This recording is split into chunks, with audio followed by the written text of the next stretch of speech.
Sports fans, I've hooked up with DraftKings to offer a cool promotion for you today.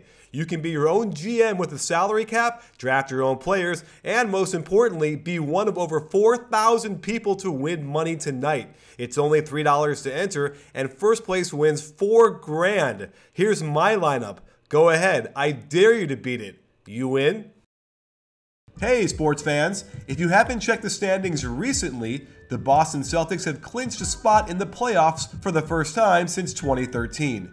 Their roster has had so much turnover the past 2 years, it's a pleasant surprise to see them on a successful path so quickly. And while many of the moves Danny Ainge has made have turned out well, the real advantage the Celtics have is with the business casual guy on the bench. Brad Stevens has been instrumental in developing their young core. Since the All-Star break, it's startling to see Evan Turner averaging 7 assists per game, Tyler Zeller 11 points per game, and Avery Bradley their second leading scorer behind newcomer microwave Isaiah Thomas. Let's focus on some basic things that Stevens has implemented, things that often go overlooked by many NBA teams, but translate into extra wins each season. Baseline out of bounds plays should always be run for a score. It is a very advantageous spot to begin a possession. And while the Celtics didn't rate very high in efficiency, there is a serious process here that cannot be denied. Just watching this play shows you the kind of precision of motion and timing that is clearly the result of good coaching. The most common play they run for scores is to start with a lob to the big man right in front of the ball. This leads to nice progressions for the inbounder to get screens and a good open shot. The inbounder tends to be the most dangerous player because teams sometimes forget about him once he passes it in. After the pin down handoff, a nice pocket pass opens up the shot for Zeller. And just when defenses get used to the inbounder attacking, they have him backscreen to open up a layup for Crowder. And this same option can still get the inbounder a lane to attack, where he can drive and kick for an open corner 3 or get the layup himself. And they'll even use the big man as a decoy screener before cutting him back to the hoop for an alley-oop. Remember that montage of Warriors out of bounds plays where they keep catching the defense sleeping on the weak side? Well, the Celtics do that just as well, knowing full well that the most dangerous person in an off-ball screen is the screener himself. It never ceases to amaze me how bad NBA defense can be on a baseline out-of-bounds play. And it's the out-of-bounds play in general, which happens several times a game, that can give you free points and a few extra wins every year.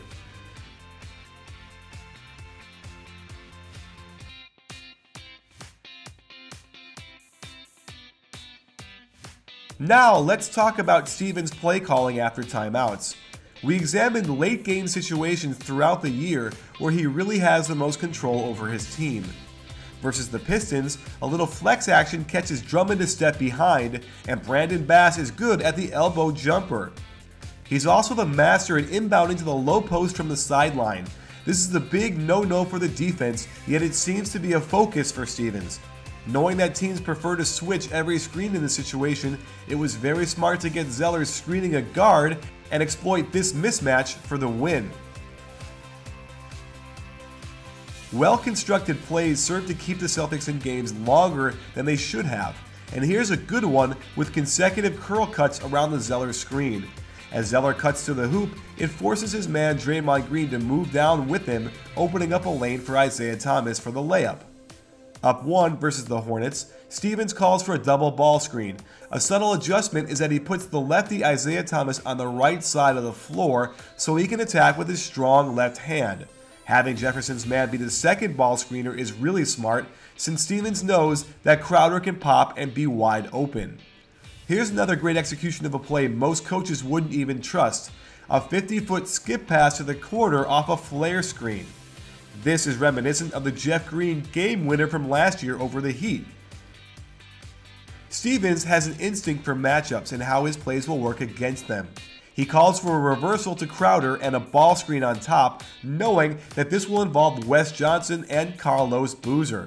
A surefire 2 points if I ever saw one. And he does it again with this play, getting Lin and Boozer involved in an off-ball screen. While the Celtics lost this game, Stevens alone was doing all he could to keep them in it. Again, he understands the value of inbounding towards the basket as he runs a flare screen for Zeller, which opens up the 3 for Bradley. Against Atlanta, they run that same double curl we saw against the Warriors. All that action occupies the weak side help, and Evan Turner can get into the lane and be a hero. Simple plays executed well get players to buy in, and sideline out of bounds is a great place to start. They screen for Olynyk before he screens the ball, putting Adams in a bad position that he cannot recover from. And running even simpler plays allows the players to just let loose with the shot they've been practicing over and over again without needing much space. Here's a favorite of mine as they inbound into a weave that flows into a pick and roll. At this point, the Rockets are in complete scramble mode, and the spacing Stevens has given them out of this play gets them a nice move and hit from Avery Bradley, whose confidence is growing game by game. Here's some real nice misdirection after the Iverson cut by Evan Turner. Watch Sullinger fake the ball screen, then turn around and set a cross screen for Bradley, who wouldn't have had the confidence to shoot this shot 2 years ago, let alone make it. Another double curl on the weak side, and look at another clutch shot Avery Bradley hits. It's really a testament to Stevens' process of having him take shots he's practiced over and over. And even when things go wrong, like this deflection of Sullinger's dribble, the play was supposed to try and suck the defense in a possible kick out for the corner 3. Well, that spacing was still there when Sullinger grabs that ball and throws a perfect pass for an Evan Turner 3. Another example of getting the ball to the mid-post first, which attracts all the defenders' attention away from their men. A simple pin down for Crowder gets him a good look for 3 that ties the game late. Up 6 with a chance to ice the game, they run Isaiah Thomas off a back screen, then into flex action to free him up for the 3. Simple and effective, flawless execution. And last night was no exception as he uses a typical action of Isaiah Thomas coming around 2 screens to his advantage. Watch Isaiah suddenly stop and screen for Crowder. While the shot was extremely well defended, there is no doubt Crowder believed he was going to hit this shot before he even caught it, and that is as much a testament to Brad Stevens as anything else. Perhaps the best example of his control over a game is in Toronto earlier this month. With the clock running down from 4, rather than accept that the 5-man lineup best suited to win was not out there, he was willing to call a timeout, one which he had wisely saved till this point, to insert his best playmaker Isaiah Thomas back into the game. Not only that, but he put him deep in the backcourt, so that on the catch off the Olynyk screen, he'd be going to the basket with a good head of steam.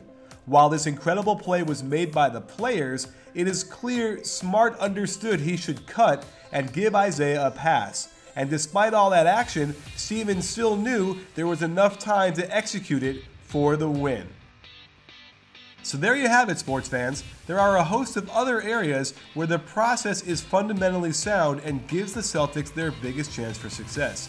While this is still a flawed roster that needs upgrading and more development, the key to coaching is putting your players in the best chance possible to win the game. And you cannot place a high enough value on the confidence Coach Stevens has given to his players in endgame situations.